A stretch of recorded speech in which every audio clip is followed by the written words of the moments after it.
In terms of leadership, I think part of the weakness of this generation is the weakness of leadership. In the sense of, I think a lot of leaders are looking behind their shoulder to see what the people want them to say. Because they're afraid of ruffling anyone's feather.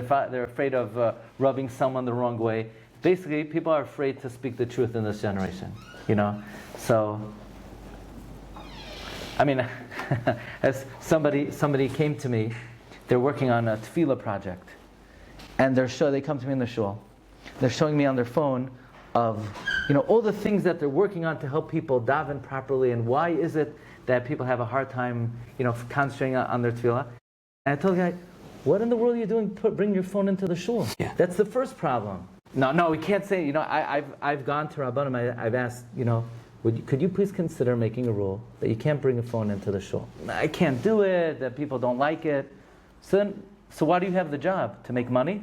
So go buy a nursing home if you want to make money. You want to be a Rav, and you're afraid to say that a phone does not belong in the shul. It's such a basic thing. I see people in shul. I don't know. They're watching Netflix. I see people. They're doing banking. I see people watching the Knick game. Wow. That's not just in America. What would somebody come into a shul with a big screen? No. Like on a wheelbarrow, bring in a big screen television, and while he's saying Baruch She'amar, sit back with a bag of popcorn and watch, somebody throw. So then, why is it different? Because it's on a little thing. Then it's better. So whose responsibility is it to educate the people? Us. If you're afraid to say it, if you can't stand the heat, get out of the kitchen. You're in the wrong profession. Okay, and why? And we're just not saying it because... I don't know. I can't... Why? People are afraid.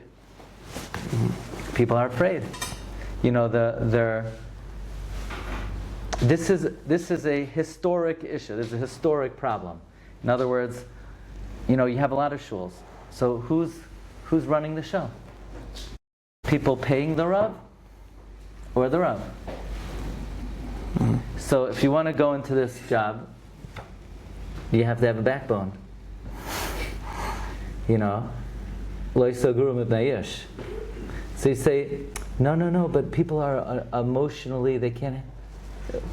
You have to explain in a straightforward way what there's a God. There's something called prayer. There's something called the Beis HaKnesses. I'm saying you have people who are learning in kollel, and they're sitting next to their phone, and they're back and forth between the sefer and the phone the whole day. So, yeah, it requires, it requires some level of courageous leadership to, call a spade a spade. And if the Am doesn't listen, then what? Who's the Am? Why wouldn't the majority of people listen?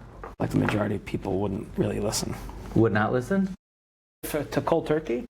I don't think they would. I'd like to be wrong. Glatstein, I'd love to be wrong.